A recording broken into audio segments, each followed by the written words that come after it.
Good morning. I just wanted to make this video.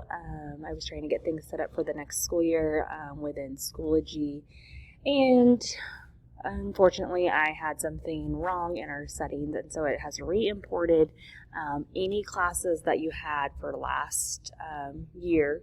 And so I was just going to go through how do you get them out of there so you just have this year's courses, which are not uploaded yet, but should be soon. So I'm just looking at getting rid of my last year's courses. So I'm going to click on the class.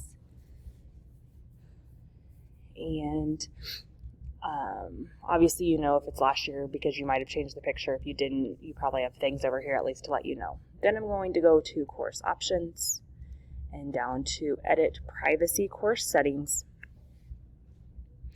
Then I will click on Info, and then Grading Periods is where we need to change it. So I'm first going to scroll all the way down to the bottom, uncheck it for this year's quarter one, scroll back up to last year's semester one, just check that and click Save. And so then when I go back, I can see that that class that I had in there is now gone. So I apologize for that. I know it's a little bit time consuming, but a fairly easy fix.